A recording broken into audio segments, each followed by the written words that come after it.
or you can do a complex reflection or paraphrase what they're saying. The other thing that you can do is guess. What you want to do is always listen for the backstory of what someone's not telling you. Because if someone's giving you a lot of excuses about why they can't exercise, you can kind of think about what they're saying. You can reflect that back to them, or even just say what what is really there. Like, so it seems like exercise is not that important to you. I mean, just to put it out there. And I know sometimes we're afraid to say that, but it's interesting that when you actually say what's really there, then they're the ones that actually can catch on to that and start arguing about that. Well, no, it is important, and then they're going to give you the reasons why it's important. So I think motivational interviewing is very honest. It's a very honest type of conversation, but it's also a really gentle way to move people forward towards the behavior that we know that's going to help them in a way that makes sense for them. When you reflect, do reflective listening, using a lot of encouragers, reflect without judgment, try not to interrupt. It's interesting when we do exercises and training with motivational interviewing, with different practitioners, 15, 30 seconds is a long time to listen, and if you're listening for all the things that are going on with the person, it's people, like I said, really feel heard, and you can hear the process that's going on with them. You can hear their values, any internal conflict that's going on, and also you can, like I talked about a few minutes ago, reflect the ambivalence of what's going on. Well, on the one hand, exercise is really important to you, but on the other hand, it's really hard for you to schedule it. What do you make of that? And let them kind of struggle a little bit and tell them to be able to tell you what's really going on with them and how they're going to reconcile their ambivalence. Also offering periodic summaries. So if you're really, really listening to all the different things that they're telling you, if you can pick out what we call the pearls of what they're telling you and then reflect that back to them in a summary, it's like a breath of fresh air. It's like, oh, I really was heard. He or she really heard what I was telling them and it's like you're offering it back to them with a bouquet of flowers. So I talked about this a few minutes ago, where the one thing we really want to motivate people to do and when we're talking to them is something we call change talk. So if your client is saying to you, I think I could do that, reflect that back to them, because change talk is the thing that's going to propel them towards change, and with this respect to exercise. It's the most important thing we focus on, because when the client is telling me what I'm usually telling them, that's when change is going to occur. And I think one really important thing I've learned in motivational interviewing is it's not all the education I have, not all the statistics, not all my advice.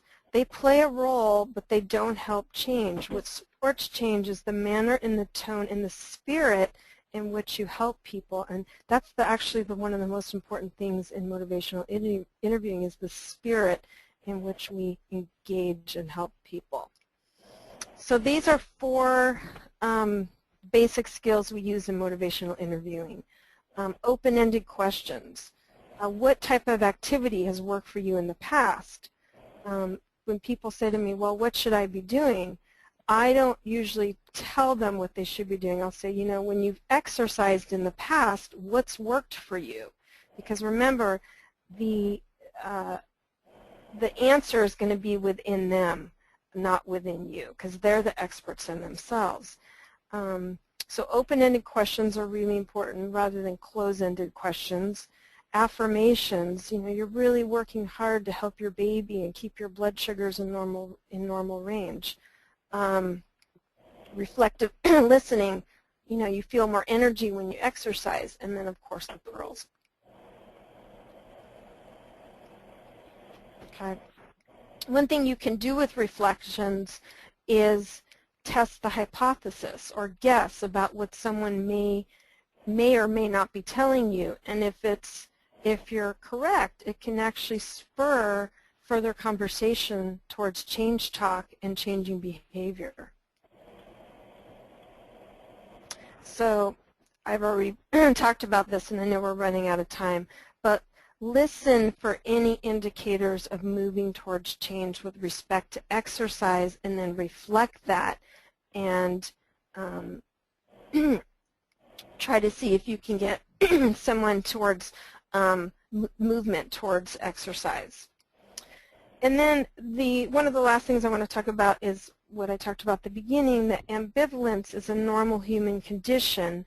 So try as much as possible not to engage what we call the righting reflex. I'm right, you're wrong. And use more of a collaborative spirit, that you're the partner with this person to help them, motivate them towards change.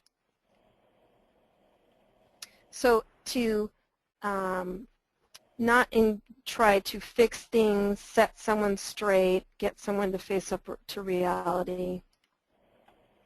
So this is a question that I do when I'm training groups, which I thought, you know, we don't have time to talk about, but to think about yourself and maybe even write out the answer to this question. That you're pregnant and your physician has just called you and told you your blood sugar's high and you have gestational diabetes. What would the doctor have to do to botch the change, and what would the doctor have to do to get you on board?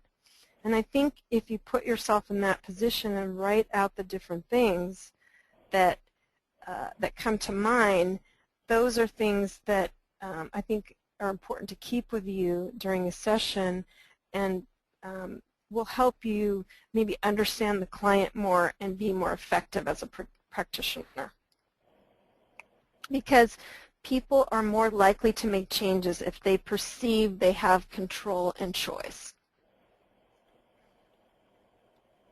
So finally, here's an exercise again you can do on your own, is think about a change you're not ready to make. And if you were to go about making it, what would be your top 3 reasons for making that change? And on a scale of 1 to 10, where are you and why are you at that number? And I think if you can find a colleague that you can do this exercise with and use some of the skills of motivational interviewing, because the way you use motivational interviewing, you know, to make it part of how you operate as a clinician is to actually engage in it and practice it and to experience it. The magic of motivational interviewing is where you feel accepted and you feel someone really understands you, and you're able to talk about your ambivalence in a way that's not judged by another human being. So I think if you can take this change talk exercise and work on it with a colleague and practice, that's one of the best ways to really learn motivational interviewing. So, and I think one thing that I focus on with clients, and I'm sure you all do this, is the reward, is, you know, reflecting back to a client with motivational interviewing how important the baby is, and you know, that the exercise that they do is only going to help create more of that wonderful human being that they are carrying inside themselves. So here's just some things to think about. What will you try tomorrow? How can you learn more about motivational interviewing? There's a motivationalinterviewing.org website where there's about 1,000 motivational interviewer trainers. I'm one of those trainers, where we do trainings throughout the United States and to different practitioners, but they have a lot of wonderful information on that site, and how to explore more if that's something you're interested in. And this is my contact information if you want to email me about a question or have want further information on MI. So thank you very much.